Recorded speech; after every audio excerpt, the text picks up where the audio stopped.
আমরা ইমাম সাহেবের বল খেলা দেখতে যাই, তা কি দেখো গো, 17 আলগা করে দেখছে। 17 আলগা করে মানে কি হাঁটুর মালা বার করতে দেয় না খেলা করতে গেলি? হ্যাঁ, উড়োদ দেখা যায় না খেলা করতে গেলি? একটা ছোট হাফ প্যান্ট কি চাইয়া পড়লো, পরে তো ছুটছে। তা উড়োদ দেখা তো হারাম, বেটা ছেলে উড়োদ দেখা হারাম, বেটা ছেলে হাঁটুর মালা দেখা হারাম। তা আমরা আলেম মাওলানা হয়ে কি করে ওটা দেখতে যাই? ওতে আল্লাহ অসন্তুষ্ট হবে, কি বুঝলেন? খবরদার। আর আমরা খেলা, বিদেশে খেলা হচ্ছে, বিদেশের সঙ্গে আমরা প্রতিযোগিতা করছি, লটারি করছি।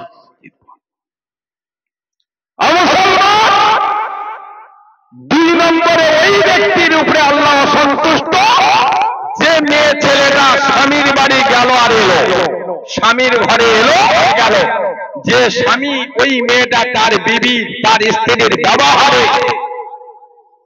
তার বইয়ের ব্যবহারে, কথাবার্তায়, চলাফেরায় স্বামী খুশি হতে পারল না, হাদিস শরীফে লেখা আছে ওই মেয়েটা যত বড় রোজাদার বান্দি হোক, যত বড় নামাজি বান্দি হোক, ও জাহান্নামে যেতে হবে, নির্ধারিত করা আছে। আল্লাহ পাক সন্তুষ্ট হন। যে মেয়েটা তার স্বামীর সেবা করে আল্লাহকে খুশি করতে পারল না, স্বামীর সেবা করা আল্লাহর হুকুম, পর্দা করা আল্লাহর হুকুম, এই ফরজ হুকুমগুলো যদি না আদায় করে, ভালো করে বুঝবে। 3 নম্বরে মুসলমান শোনো, মসজিদে আজান হলো, আজান শুনে আমি ইচ্ছাকৃত অবস্থায় যদি ঘরে নামাজ পড়ি, রাস্তার নামাজ পড়ি, মাঠে নামাজ পড়ি, আল্লাহ কবুল করবে না। নামাজটা মসজিদে গিয়ে জামাতের সঙ্গে পড়তে হবে। তবে আপনার যদি কারণ থাকে, অসুবিধা থাকে, আপনি তখন ঘরে পড়ে নেবেন, মাঠে পড়ে নেবেন, রাস্তা পড়ে নেবেন, কবুল হবে। আর আপনার কোনো কারণ নেই, ইচ্ছাকৃত অবস্থা ঘরে বসে বসে গল্প করছে, মসজিদে আজান হয়ে গেল, আপনি গেলেন ঘরে বসে বসে সময় নষ্ট করেন, না, আপনার নামাজ কবুল হবে না। হ্যাঁ, আপনার মসজিদে যাওয়ার যে রাস্তাটা আপনি হেঁটে যাবেন, ওই রাস্তায় যেতে হলে বাঘের ভয় আছে, সাপের ভয় আছে, ওই রাস্তায় যেতে হলে মানুষ হিংসা করে গুলি করে মেরে দেবে, তলোয়ার মেরে দুটুকরো করে কেটে ফেলে দেবে, মৃত্যু হয়ে যাবে, তখন আপনি ঘরে নামাজ পড়ে নেবেন।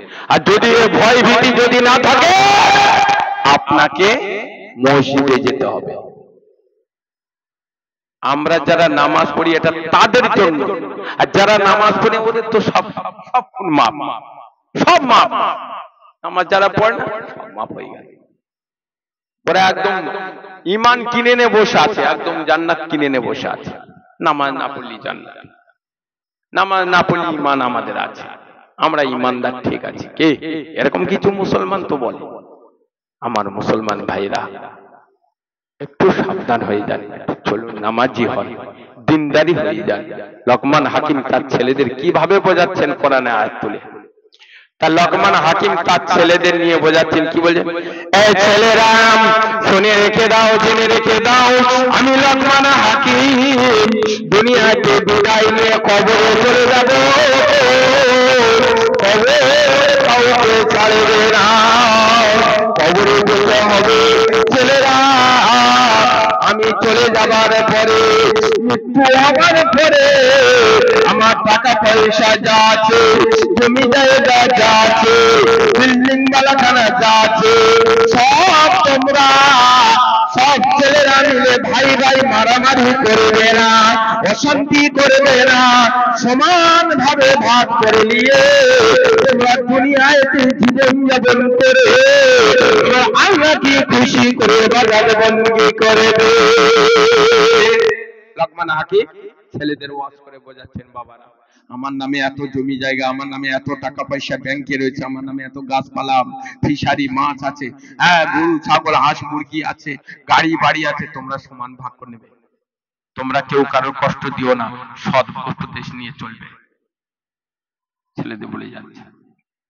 এবার লোকমান হাকিমের ছোট ছেলে, তিনি আব্বার কাছে আবেদন করেছেন, যেমন আমি রফিকুল ইসলাম, আমরা ভাই ভাই 5 ভাই, আমার আব্বা চলে যাওয়ার পথে বলছে ছেলেরা সমান ভাগ করে নেবে, যার জায়গায় জমি আছে, তোমরা রাগারাগি করবে না, অশান্তি হবে না, মিলেমিশে চলবে।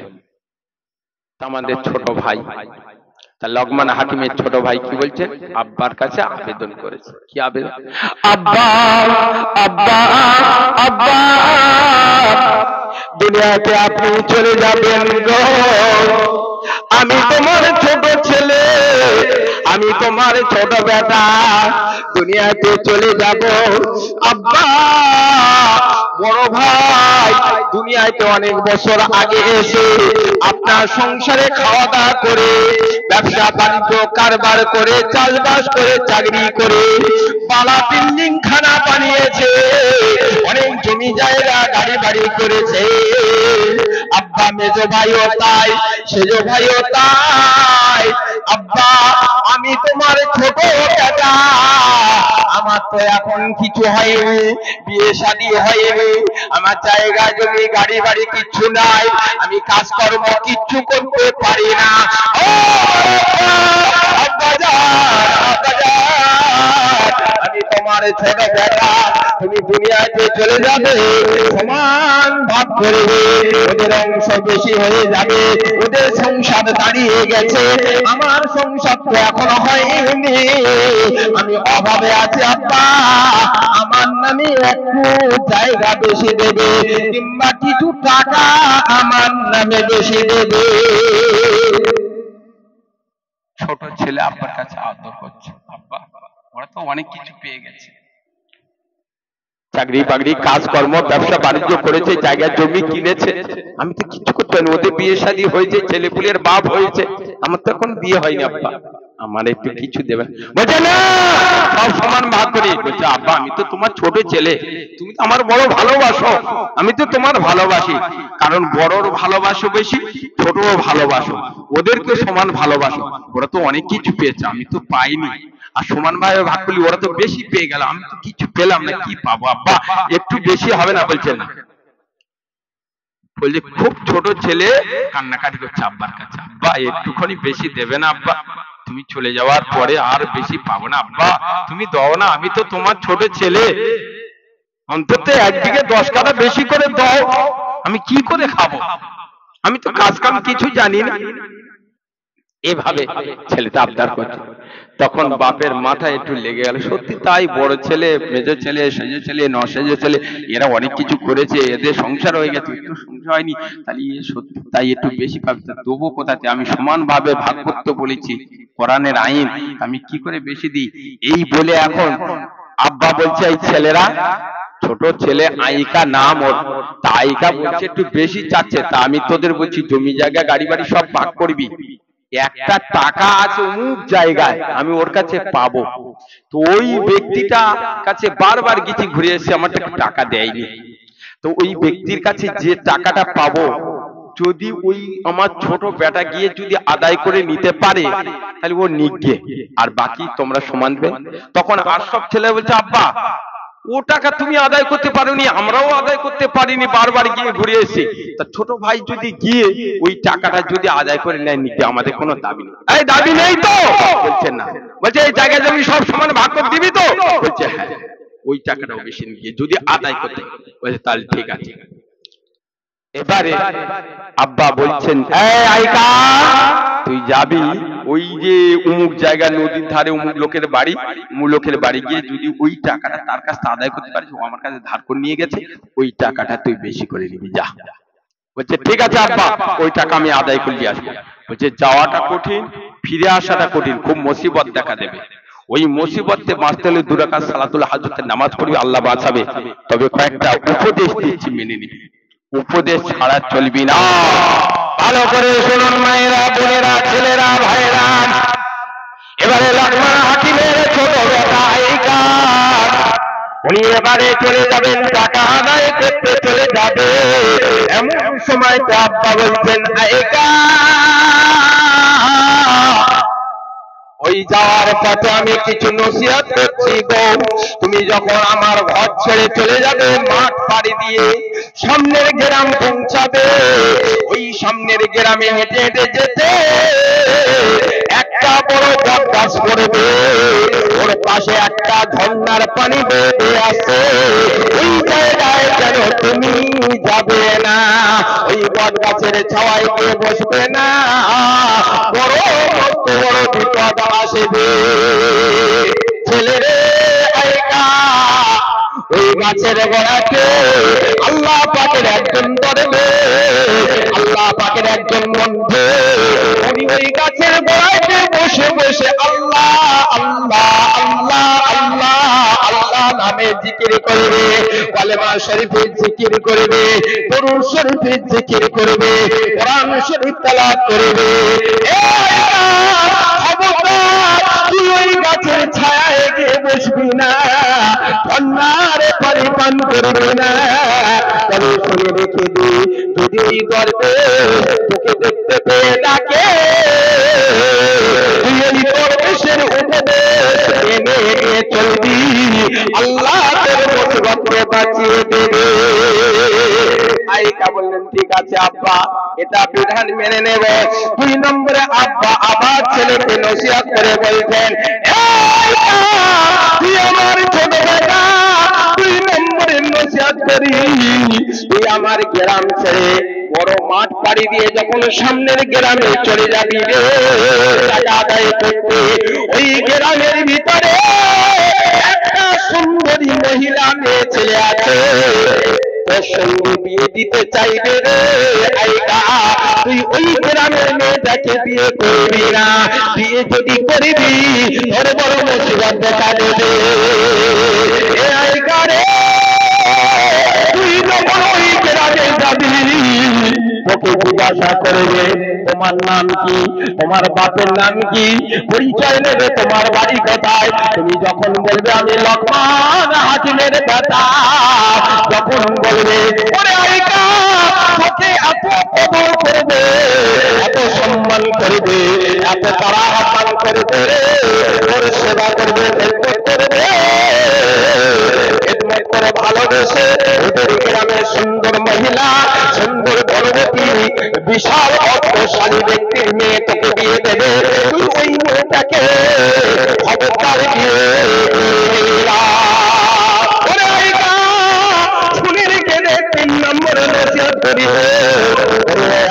তুই আমার ছোট বেটা, আমি তোর আব্বা বলে যাচ্ছি, তুই যখন পাওনাদারের বাড়ি দেখবি রে, ওর বাড়িতে গিয়ে টাকা আদায় করবি রে, টাকা আদায় করে তাড়াতাড়ি চলে আসবি রে, ওই বাড়িওয়ালার বাড়িতে গিয়ে রাত কাটাবি না, এক রাত্রিরে বাড়ি থেকো না, থাকলে মস্ত বড় বিপদ দেখা দেবে।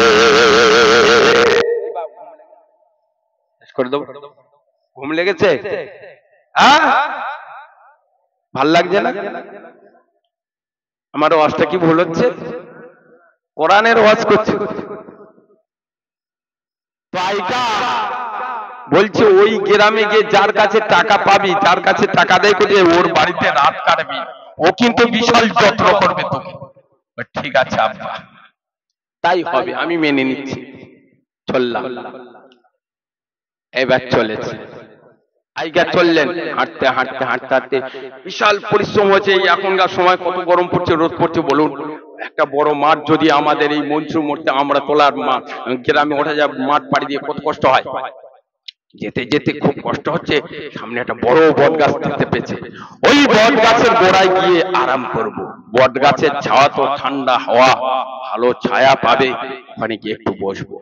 চলেছে, যেতে যেতে এবার বট গাছের গোড়ার কাছাকাছি গিয়ে বলছে, ওরে বাপ, আমার আব্বা তো মানা করেছে এই গাছের গোড়ায় যেতে, কষ্ট হয়েছে হোক না, এই গাছের গোড়ায় যাব না, বিপদ দেখা দেবে। ঝর্ণার পানিও দেখতে পেয়েছে, পানি পান করব, ঠান্ডা পানি, পাহাড়ি ঝর্ণার পানি। বলছে না, পানি পান করতে গেলে বিপদ দেখা দেবে, দরকার নেই। চলে যাচ্ছে। আর ওই বট গাছের গোড়ায় একজন দরবেশ আল্লাহওয়ালা মানুষ, তিনি বসে আল্লাহর ইবাদত করছে, জিকির করছে। উনি এখন দেখতে, তোর আব্বা কিছু বলেছিল আমার বিষয়? হ্যাঁ, আব্বা তো বলেছিল যে বটগাছের গোড়ায় একজন আল্লাহওয়ালা ব্যক্তি আল্লাহর ইবাদত নিয়ে করবে, জিকির আজকার করবে, ওনার উপদেশ মেনে চলতে বলে। বলে তুই এখানে বস, তোর কষ্ট হচ্ছে, এখানে আরাম কর। তাহলে ও ব্যক্তিটা কি করে জানলো? হ্যাঁ, তখন তো ফোনের যুগ ছিল না যে লোকমান হাকিম ফোন করে দিচ্ছে, দরবেশ আমার ছেলে যাচ্ছে, তুমি একটু দেখো। তত ফোনের যুগ ছিল না, তাহলে আল্লাহর তরফ থেকে ফোন হয়ে গেছে। এবারে আইকা গিয়ে বসে ক্লান্ত হয়ে গেছে তো, হেঁটে হেঁটে কষ্ট হচ্ছে। ও এখন বট গাছের ছায়া পেয়ে, ঠান্ডা হাওয়া পেয়ে ওই দুল্প ঘাস কি সুন্দর হয়ে উঠেছে, ও দুল্প ঘাসের উপরে ওই জমিনের উপরে শুয়ে পড়ল, শুয়ে ঘুমিয়ে পড়েছে। ঘুমিয়ে পড়ার পরে আর এ আল্লাহ দরবেশ, এ আল্লাহর বন্ধু শুধু আল্লাহ জিকির করছে, শুধু আল্লাহ আল্লাহ করছেন। এমন সময় ওই বট গাছের মাথা দিয়ে একটা বিষাক্ত সাপ বেয়ে বেয়ে নিচে নেমে। ভাইরা আমার, আব্বা জানেরা, মায়েরা, বোনেরা, খেয়াল করো, ওই বট গাছের মাথা দিয়ে একটা বিশাল বড় বিষাক্ত দংশন করা সাপ বেয়ে বেয়ে গাছের গোড়ায় নেমে আসলো। গাছের গোড়াতে এসে বিশাল বড় ফেনা তুলে বিশাল বড় হা করে সাপটা লোকমান হাকিমের বেটাকে কামড়াতে যায়। এমন সময় আল্লাহ পাকে দরবেশ বন্ধু ও আল্লাহর জিকির করে লোকমান হাকিমের বেটা ঘুমিয়ে পড়েছে। এমন সময় ওই দরবেশ তাড়াতাড়ি উঠে একটা তার আশা বাড়ি দিয়ে ওই সাপটাকে পিটিয়ে মেরে ফেলল। সাপটা মরে গেল। কিছুক্ষণ পরে দেখা গেল ওই আল্লাহর বান্দা লোকমান হাকিমের বেটা আইকার ঘুম ভেঙে গেল, উঠে বসলো। এমন সময় দরবেশ বলছেন, ও লোকমান হাকিমের বেটা, তোর আব্বা তোকে মানা করেছিল গাছের গোড়াতে বসতে শুতে, মস্ত বড় বিপদ দেখা দেবে। আজকে লক্ষ্য করে দেখ কত বড় সাপ মেরে রেখেছি। এ আইকা, এই বট গাছের মাথা দিয়ে এই সাপ বেয়ে চলে আসছিল তোকে দংশন করতো। তোকে যখন একবার চকল মারবে রে, ওর শরীরে সব তোর গায়ে ঢেলে দেবে, তুই তো মারা যাবি রে। এই জন্য তোর আব্বা মানা করেছিল ওই গাছের গোড়ায় যাবি না। কিন্তু আমি করবে তোকে দেখে নিয়েছি, ওই সাপটা আমি মেরে ফেলে দিয়েছি। এবারে ওই সাপটার মাথা গোড়ায় থেকে মাথাটা কেটে দিল, এটি দরবেশের থলেতে রেখে দিল। দরবেশ এবারে বলছে, এ আইকা, তুমি চলো টাকা আদায় করতে যাই, তোমার সঙ্গী হয়ে যাব। আইকার সাহস বেড়ে গেল। এবার আইকা চলে গেল। আইকার সঙ্গে দরবেশ হেঁটে যেতে সামনের গ্রামে পৌঁছে গেল। সামনের গ্রামে মানুষরা দেখছে আল্লাহর বান্দাদের মাথায় বড় পাগড়ি আছে, টুপি আছে, আল্লাহর বান্দাদের বড় জুব্বা পিরাহান আছে। গ্রামের মানুষেরা জিজ্ঞাসা করলো, তোমার নাম কি? তোমার বাপের নাম কি? কোথায় তোমার বাড়ি ঘর? পরিচয় দেওয়া হলো। পরিচয় পেয়ে লোকমান হাকিমের বেটা শুনে বিরাট যত্ন সেবা করলো, খাওয়া দাওয়ার ব্যবস্থা করলো। 2-3 দিন কেটে যাচ্ছে।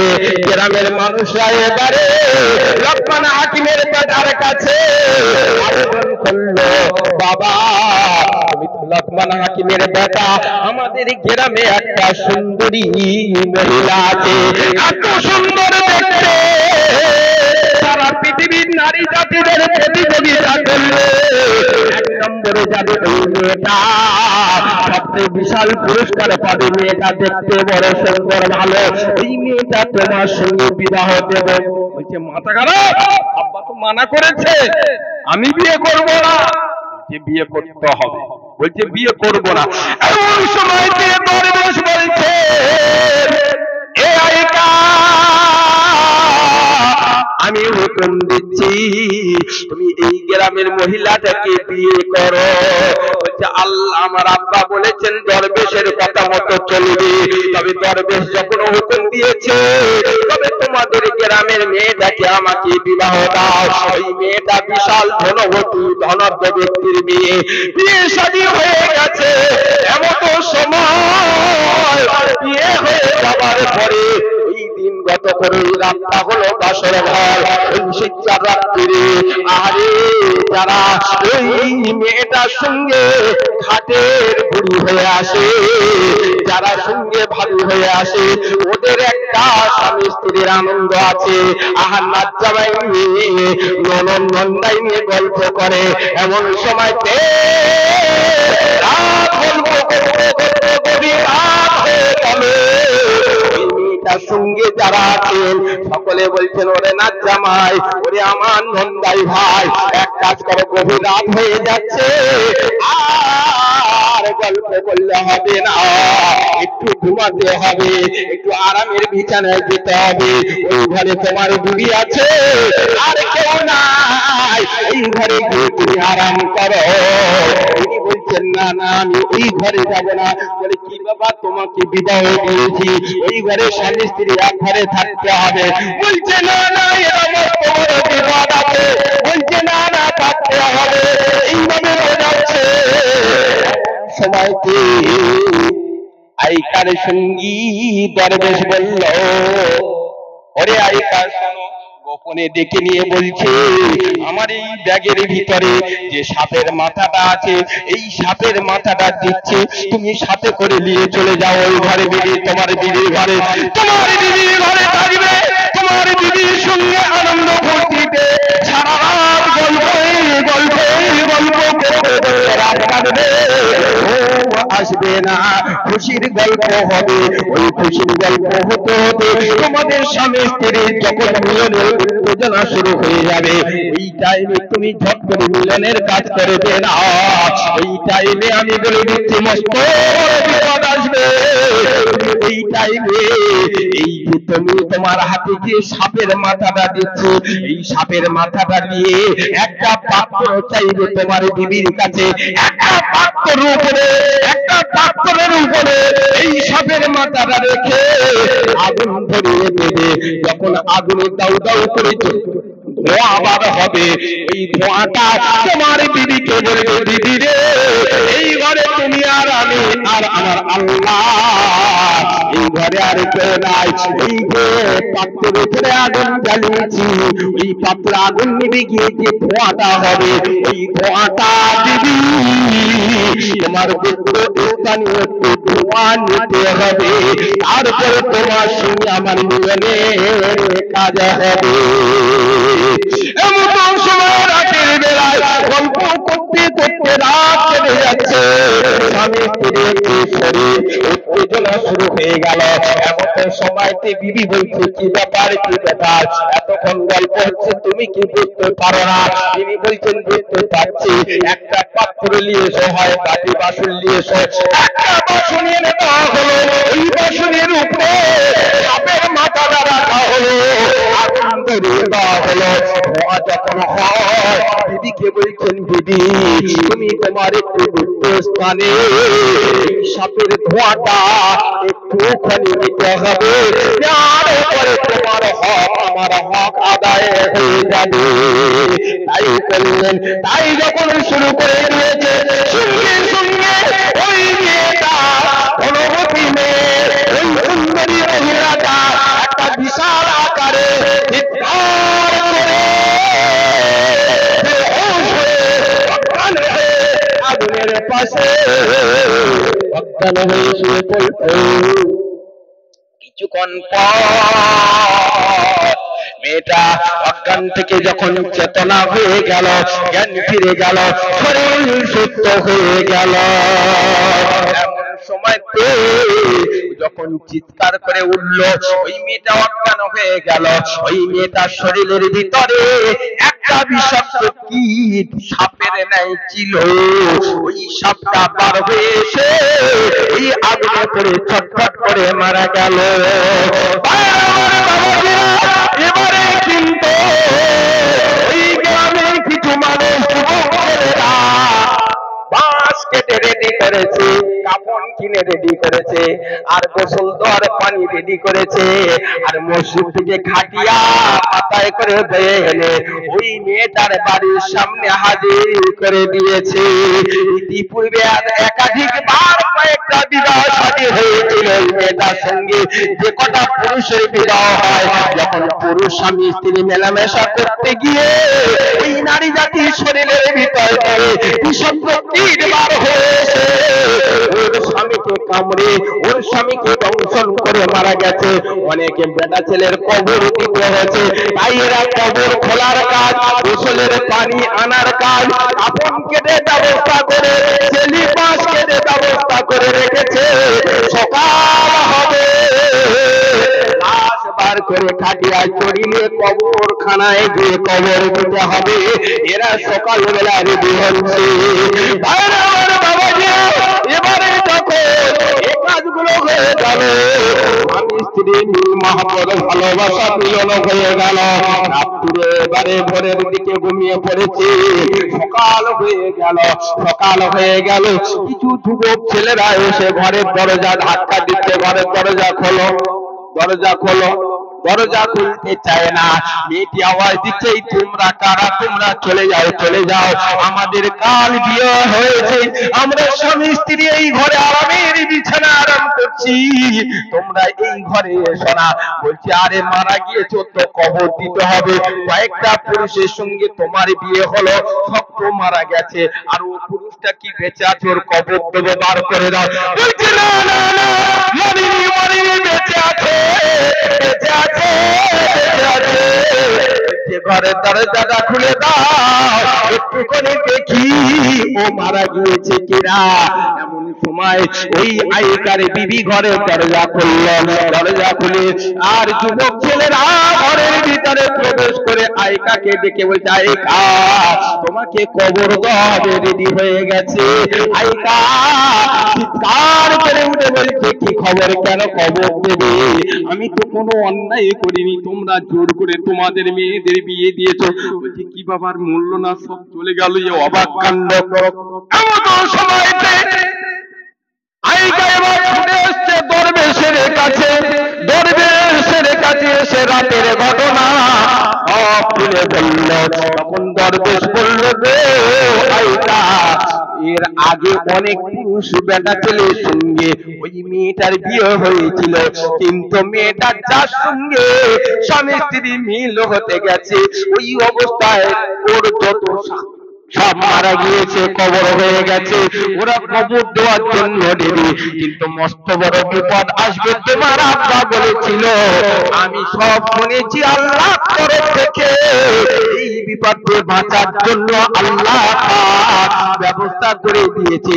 যখন পাত্রে আগুন জ্বেলেছে, আর সেই পাত্রের ধোঁয়াটা যখন তোমার বিবি নিয়েছে, তোমার বিবির দেহ থেকে একটা বিষাক্ত কীট বার হয়েছে কিনা বলো? বলছে, হ্যাঁ। বলছে, ওটাই কামড়া তো মরে যেতে, তার আগে কীট বার করে দিয়ে শত্রু দুশমনকে দূর হতে দিয়ে তারপরে তোমরা স্বামী স্ত্রী মিল হয়েছে, সারা জীবন মিল হবে, শান্তি হবে, আর কোনো কষ্ট নাই। এভাবে ওখানে কয়েকদিন দিন কেটে গেল। এবার আইকা বলছেন, শ্বশুর মহলে বলছেন, দেখো আমি আর বিয়ে হয়েছে, আমি শ্বশুর বাড়িতে আছি, আমাদের সুখে সংসার সুন্দরভাবে হচ্ছে, তবে আমি আর থাকবো না, আমি কিছু টাকা পাবো গ্রামে, আমি টাকাটা আদায় করলে আসি। তা মেয়ের বাপ শুনে তো আরো খুশি, হ্যাঁ আমার মেয়ের খেটে খাওয়াবে, সংসার করবে, আমার মেয়ের নেমে সুখে শান্তিতে, তাহলে টাকা পাবে, টাকা আনতে যাও, টাকা আনতে চলে যাও, টাকা আনতে চলে যাচ্ছে, সঙ্গেও দরবেশ হয়ে যাচ্ছে, দরবেশ চলে যাচ্ছেন। যেতে যেতে যেতে যেতে এইবার সেই পাওনাদারের বাড়ি পৌঁছে গেছে। পাওনাদার শুনে বলছে, কি ব্যাপার করতে আসছো? বলছে, আমি লোকমান হাকিমের বেটা, আমার আব্বার কাছে টাকা ধার করে এসেছি, এই টাকাটা আদায় করতেছি, টাকা দাও। বলছে, বাবা আজকের দিনটা থাকো, আজকে রাতটা কাটাও, আমি তোমাদের খাওয়া দাওয়ার ব্যবস্থা করছি, থাকার ব্যবস্থা করছি, আগামী কালকে যাবে, টাকা দিয়ে দেবো। বলছে, মাথা খারাপ, আমি থাকবো না, আমি চলে যাবো, আমার টাকা দিতে হবে, আমি থাকবো না। বলছে, বাবা খাওয়া দাওয়া করো, থাকো একটা দিন, কত বড় আল্লাহওয়ালা মানুষের ছেলে তুমি, এত আমাদের ভালোবাসে তোমার আব্বা, এত খিদমত করি, আর তোমার আব্বা আল্লাহওয়ালা মানুষ, আল্লাহ পাকের ইবাদত বন্দি করনেওয়ালা মানুষ, তার ছেলে তুমি একটা দিন থাকো। বলছে, না আমি থাকবো না, আমার টাকা দিয়ে দিতে হবে। বলছে, বাবা একটা দিন থাকো। খুব কাকুতি মিনতি করছেন, কারণ ও তো দুশ্চরিত্র শয়তান বদমাশ লোক, সত্য তো, কিন্তু দরবেশ বলছে, একটা রাত যদি থাকতে, বলছে বিপদ আসলে আল্লাহ হেফাজত করবে, আল্লাহকে চাইবে সাহায্য। বলছে ঠিক আছে তবে থাকি। দরবেশ যখন বলেছে, আব্বা বলে দরবেশের কথা শুনে তবে আজকে থাকবো। তাড়াতাড়ি খাওয়া দাওয়ার ব্যবস্থা করে দিল।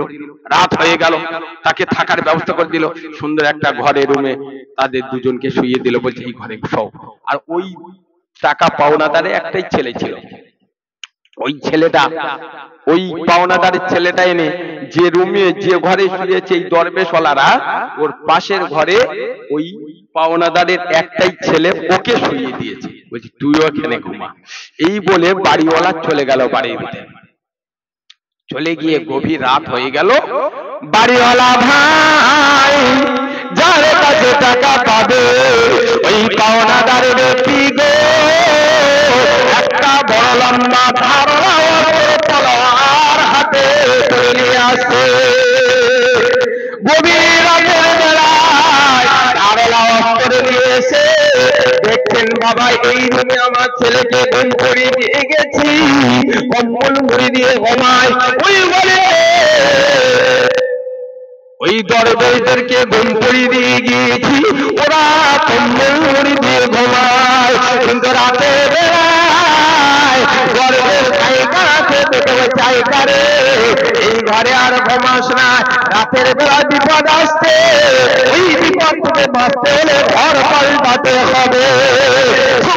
চাইকাকে এই ঘরের বিছানা ছেড়ে দিয়ে দ্বিতীয় ঘরে যে ঘরে টাকাওয়ালা পাওনাদারের একটা ছেলে ঘুমাচ্ছিল, ওই ঘরে দিয়ে আল্লাহ পাক আল্লাহ তাআলা সারা জীবনের মতো এই পাওনাদারের ছেলেটাকে আল্লাহ এমন ঘুম করিয়ে দিয়েছে, দরবেশ গিয়ে এই পাওনাদারের একটা ছেলেকে কোলে করে তুলে নিয়ে আসে।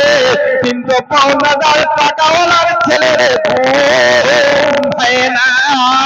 ওই অবস্থায় নিয়ে এসে যে ঘরে দরবেশ আর আইকা শুয়ে ঘুমাচ্ছিল ওই ঘরের বিছানায় ওই টাকাওয়ালা পাওনাদার ছেলেটাকে শুইয়ে দিল। ওর ঘুম ভাঙল না, আল্লাহর তরফ থেকে ঘুম এসে গেছে, ওকে কম্বল মুড়ি দিয়ে শুইয়ে দিল।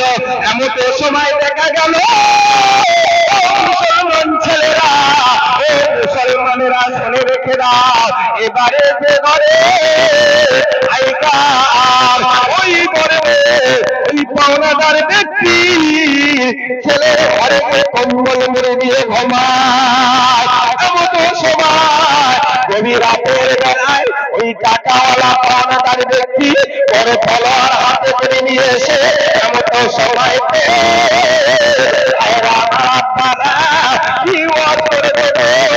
এমন করে তলোয়ার এনে ওই ব্যক্তি এসে মনে করলো এই ঘরে লাকমান হাকিমের বেলা ঘুমাচ্ছে।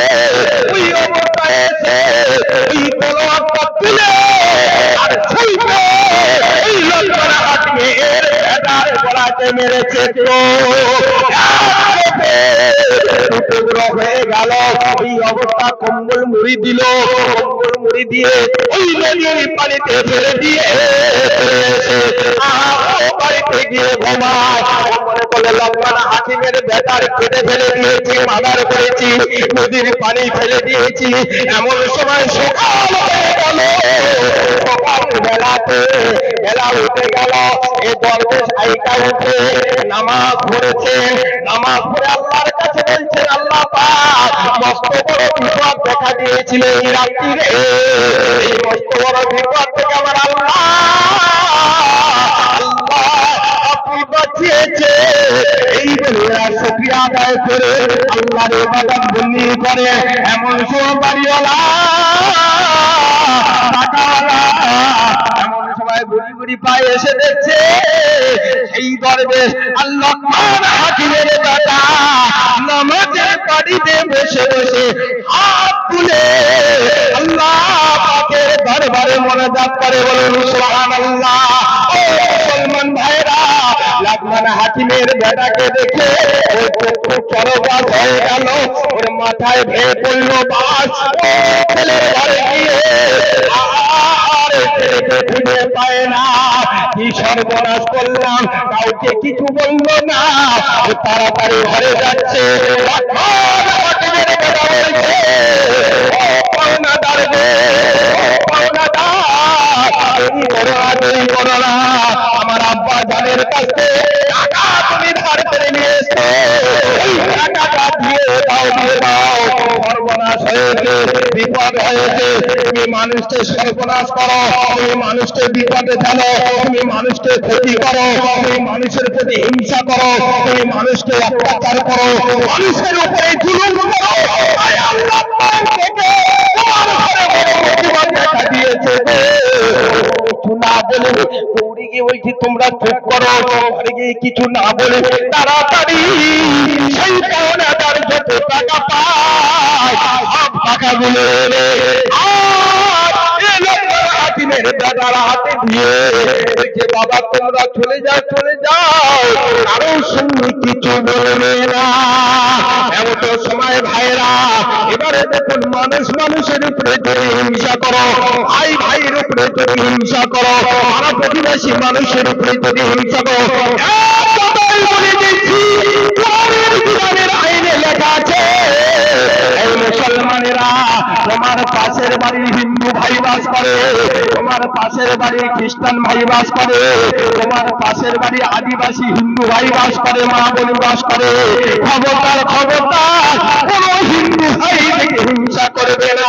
আল্লাহ মানা করেছে, বিশ্বনবী মুহাম্মদ মানা করেছে, ওই হিন্দু ভাই বোনকে হিংসা করবে না, খ্রিস্টান ভাই বোনকে হিংসা করবে না, আদিবাসী ভাই বোনকে হিংসা করবে না, মুসলমানকে হিংসা করবে না, ভাই ভাইদেরকে হিংসা করবে না। হিংসা করলে তুমি বিপদে পড়ে যাবে, তুমি মুসিবতে পড়ে যাবে। আমার ভাইরা বাবাজিরা হিংসা করতে কোরআন মানা করেছে। যে কজনার কাছে টাকা ধার করেছে, দেনা পাওনা করেছে, যে কজন চাইতে গেছে মার্ডার করে দিয়ে নদী ফেলে। লোকমান হাকিমের মার্ডার করে নদীতে ফেলবে, আল্লাহর তরফ থেকে ব্যবস্থা করে দিয়ে। এ তো আল্লাহর কাছে সাহায্য চেয়ে যাচ্ছে, আল্লাহ তুমি মুসিবত থেকে বাঁচাও। আর বাপ তো বলে দিয়েছে অমুক অমুক জায়গায় মুসিবত আছে, সব প্লান 2 রাকাত করে সালাতুল হাজতের নামাজ পড়বে আর দোয়া চাইবে, আল্লাহ বিপদ দূর কর, হটাও, মুসিবত দূর কর, ধ্বংস করে দাও। হ্যাঁ, তাহলে এরা দোয়া চাইছে, দোয়ার ওসিলায় নামাজের ওসিলা আল্লাহ বিপদ দূর করেছেন।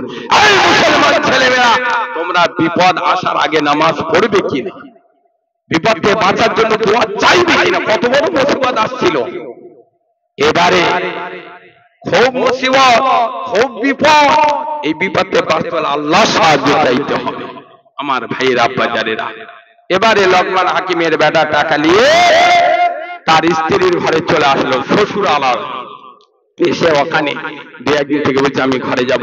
তা তখন বলছে বাবা তুমি যাবে, যাও, কোনো অসুবিধা নাই, তবে আমি তো বিশাল আল্লাহ অর্থ দিয়েছে, আমি কিছু টাকা পয়সা, কিছু মাল, কিছু জায়গা জমি গাড়ি বাড়ি দিয়ে দিচ্ছি, খাট পালঙ্ক সব দিচ্ছি, না চাইতে সব কিছু পাবে, সামনে যাও দিয়ে দিচ্ছি, আমার দরকার নেই।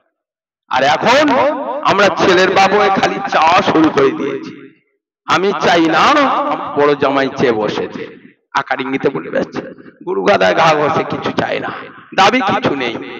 আর যদি কিছু না দেশে ঘরে এসে ওই মেয়ে যদি সংসার করে, আর অশান্তি জ্বালানি আরম্ভ করে দিল, শাউরির জ্বালা, শ্বশুরি জ্বালা, দেওয়ারে জ্বালা, ননদ জ্বালা, যায় জ্বালা। কেন এই আনি ওই আনি সেই আনি, অমুকের ঘরে বিয়ে হচ্ছে, এই এনেছে সেই এনেছে, অমুক এনেছে, আমাদের না চাইতে সবকিছু পাওয়া যায়, দাবি করতে হবে, এখনকার যুগ জামানা চলছে, সব দিতে হবে। কি গো হয় না? খবরদার একদম ওদিকে লোভ লালসা করবে না। আনুক চাই না আনুক, অপরের মেয়েটা তোমার দিয়েছে, ওকে নিয়ে সুখে শান্তিতে থাকো, ঘর করো, আল্লাহ তোমার দেবে, আল্লাহকে চাও, খবরদার মেয়েটার উপরে চালাবে না। একটা কথা বলে যাচ্ছি, ছেলেরা, যুবকেরা, মুরব্বীরা, বিয়ে তো করেছো অনেক, বিয়ে করার পরে যে বিবি নিয়ে ঘর করছি, বিবির হক আদায় করছো করো, কিন্তু বিবির আরেকটা হক রয়েছে, বিবি তোমার কাছে পায় কি বলো দে, পায়, কিয়ামত পর্যন্ত থাকবে দাবি, না দিতে পারলে কিয়ামতের ময়দানে ইমানদারের লাইনে দাঁড় করানো হবে না, জেনাখোরদের লাইনে দাঁড় করানো হবে। হাদিস পাকে লেখা। কি গো, দেনমোহর টাকা বিবি বেঁচে থাকতে আদায় করো, অনেকে ধার বাকি করে রাখে। আরে বিয়ে করার প্রথমে, কবুল করার প্রথমে আমি কবুল করলাম আলহামদুলিল্লাহ বলবে তো? তার আগে টাকাটা উকিলের হাতে দিয়ে দাও। 3,000 হোক, 4,000 হোক, 5,000 হোক, দেনমোহর বেঁধেছে, দেনমোহর নগদ টাকাটা উকিলের মাধ্যমে তোমার বিবির কাছে পৌঁছে দিয়ে বিবিটাকে বলো আমি কবুল করলাম আলহামদুলিল্লাহ। কি বুঝলে? আর দেনমোহর আদায় করবে না, বিবির হক আদায় করতে গেলে তুমি গুনাহগার হয়ে যাবে, পাপী হয়ে যাবে। বুঝলেন? খবরদার, দেনমোহর টাকা কোনো মা বোন বাকি রাখবে না। বলছে আমি তোমার এই করে, ও তো স্বামীর ঘরে অভাব দেখে, স্বামীর ঘরের অভাবের জ্বালায় দেখে তুমি আদায় করছো না, তোমার অন্তর আদায় করে, তুমি আদায় করে নেবে। তুমি বলছো আমি মাফ করে দিলাম, মাফ করে দিলাম, কবে চলে গেলে ও মাফ হয়নি, দিতেই হবে, এটা দিতে হবে। দেনমোহর টাকা বেঁচে থাকতে যতটুকু পারো নগদ দিয়ে বিয়ে করো, নগদ দিয়ে বিয়ে। বাকি রাখবে কবে দেবে, কবে দেবে? ও তো ঘরে মেয়ে ছেলে তো বিরাট মায়াশীল, বিরাট ধৈর্যশীল, ও তো এসে বলবে আর দিতে হবে না, কারণ স্বামীর ঘর বড় অভাবে সংসার, ছেলে মেয়ে কি করে মানুষ করে না। দেনমোহর আদায় করে দাও। আমার ভাইয়েরা বাবাজিরা, শেষ করবো, আর বেশি লম্বা চওড়া করবো না। এই মুরুব্বি ভাইয়েরা বাবাজিরা চলে এসে দোয়া হবে, জ্ঞান সালাম হবে, এই কথাটা বলে শেষ করবো। ভাইয়েরা, এবারে রহমান হাকিমের বেলা শ্বশুর বাড়িতে সম্পত্তি পেল, টাকা পয়সা মাল ধান পেল, এবং ওই পাওনাদারের কাছে অনেক টাকা পেল। ঘরে ফিরছেন, যাওয়ার পথে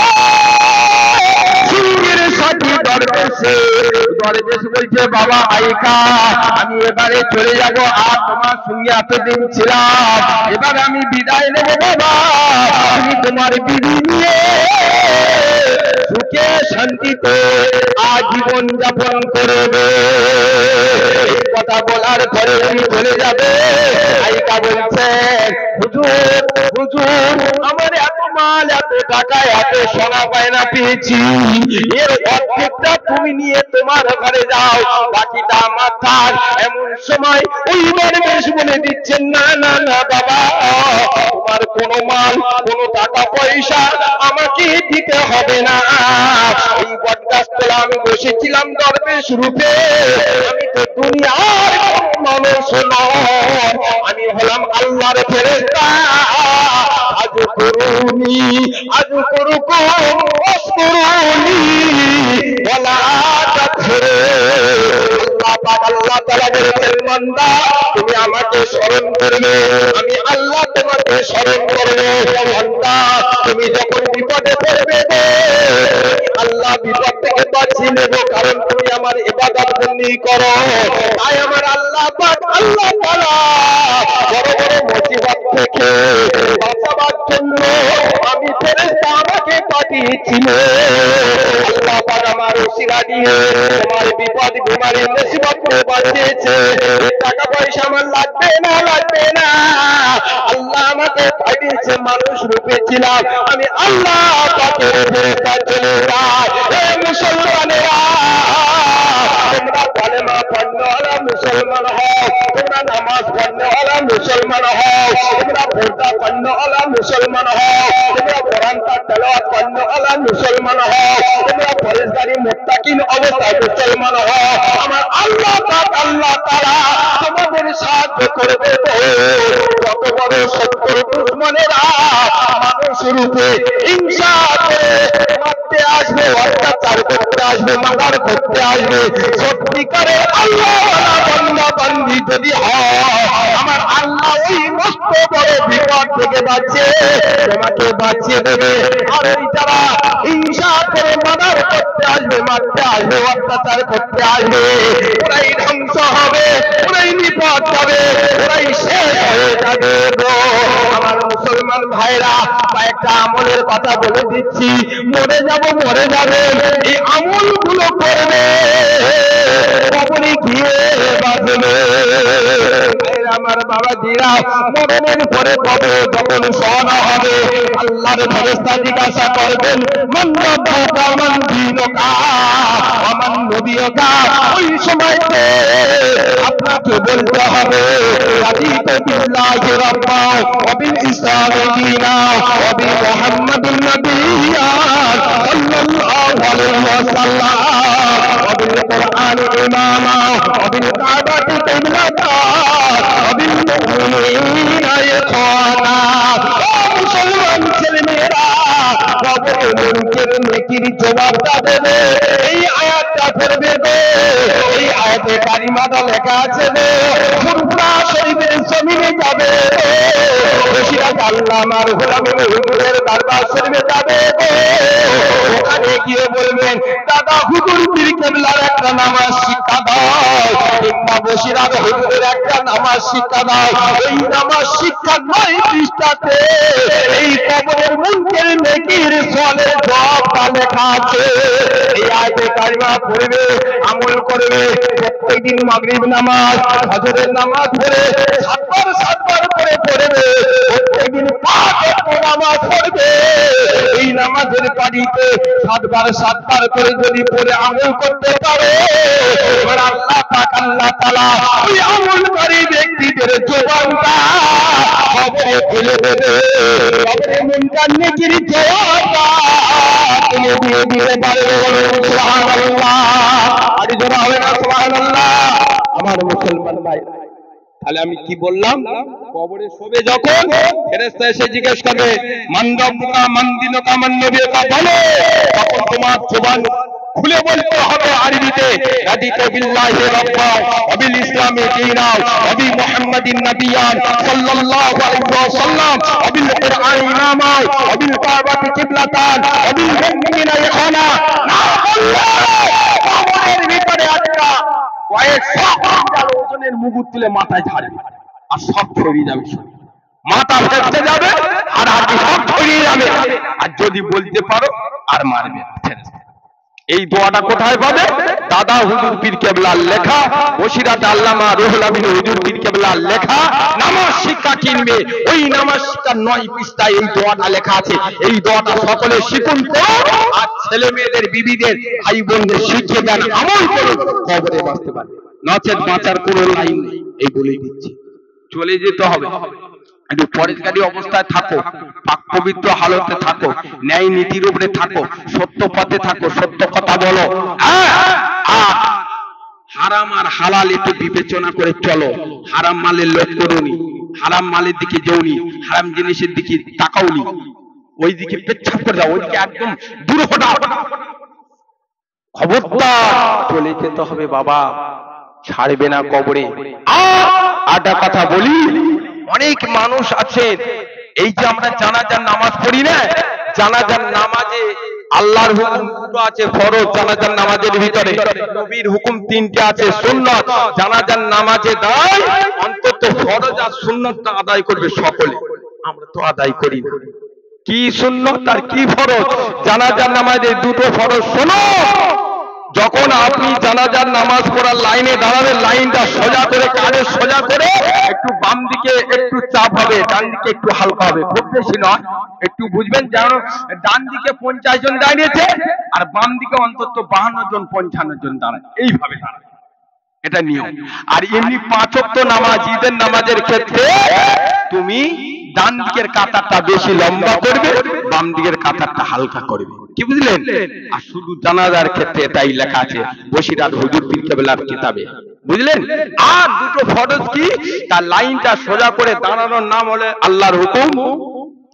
এই ফরজ দাঁড়ানো, লাইন সোজা করে দাঁড়ানো একটা ফরজ আদায় হলো।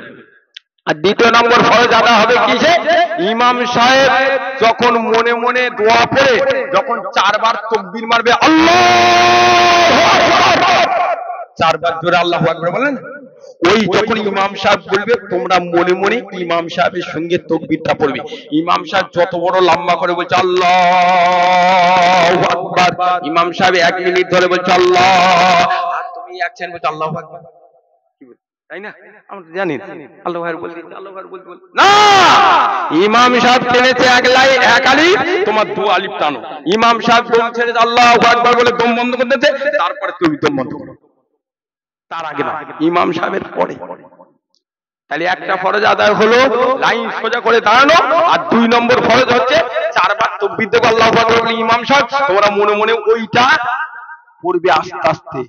ইমাম সাহেব দম ছাড়ার পরে তোমরা দম ছাড়বে, লম্বা করে দেবে।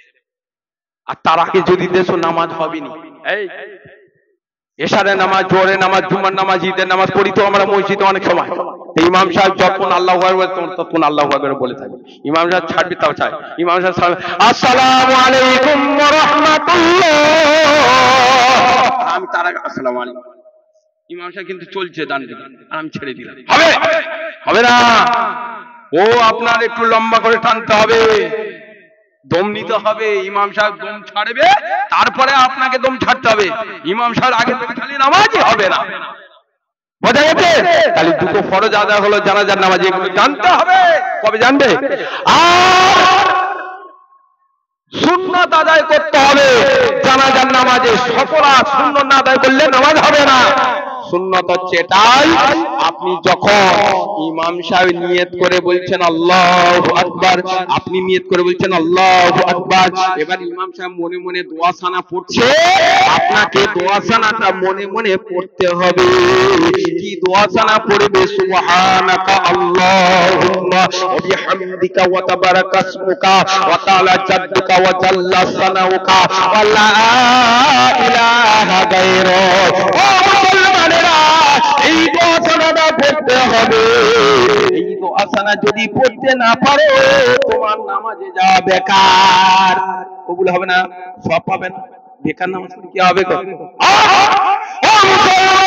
ইমাম সাহেব দুইবার তাকবীর মেরে বলছে, তুমি ইব্রাহিম বলছেন আল্লাহুম্মা সাল্লি আলা মুহাম্মাদ ওয়া আলা আলি মুহাম্মাদ কামা সাল্লাইতা আলা ইব্রাহিম ওয়া আলা আলি ইব্রাহিম ইন্নাকা হামিদুম মাজিদ। আল্লাহুম্মা বারিক আলা মুহাম্মাদ ওয়া আলা আলি মুহাম্মাদ কামা বারাকতা আলা ইব্রাহিম ওয়া আলা আলি ইব্রাহিম ইন্নাকা হামিদুম মাজিদ। ও মুসলমান, তোমরা মুসল্লি, নামাজ পড়ছো, নামাজের লাইনে দাঁড়িয়ে দাঁড়িয়ে ইব্রাহিমটা এই দিকে তাকবীরে করে তোমাদের পড়তে হবে, তবে হবে নামাজ। তিন নম্বরে সুন্নাত আদায় করবে। ও মুসলমানেরা, ইমাম সাহেব তিনবার তাকবীর করে বলছেন আল্লাহুম্মা গফির লি হাইয়িনা ওয়া মাইয়িতিনা ওয়া শাহিদিনা ওয়া গায়িবিনা ওয়া সাগীরিনা ওয়া কাবীরিনা ওয়া যাকারিনা ওয়া উনসারা। আল্লাহুম্মা মান আহইয়াতাহু মিন্না ফাহিয়া আলাল ইসলাম ওয়া মান তাওয়াফাইতাহু মিন্না ফাতাওয়াফাহু আলাল ঈমান বিরাহমাতিকা ইয়া আরহামার রাহিমিন। ও মুসলমানেরা, শুনে রেখে দাও, শুনে রেখে দাও, এই দোয়াটা মাইয়িতের ভালোর জন্য, কল্যাণের জন্য, শান্তি থাকার জন্য, মাগফিরাতের দোয়াটা তোমাদের জানতে হবে, শিখতে হবে, পড়তে হবে। তোমরা যদি পড়তে পারো তবে নামাজটা সহি হয়ে যাবে। তোমরা যদি দোয়া না পড়ে, মুখ বন্ধ করে, ঠোঁট বন্ধ করে, চুপ করে বাইরে থেকে আল্লাহু আকবার আল্লাহু আকবার বলে কিছু হবে না। কি হবে? শেষ করে দেবো, আর বলবো না, অনেক হয়েছে। বাপ, এগুলি তো জানতে হবে, তবে আমরা জানবো। সুন্নাত আদায় করিনি, খবরদার।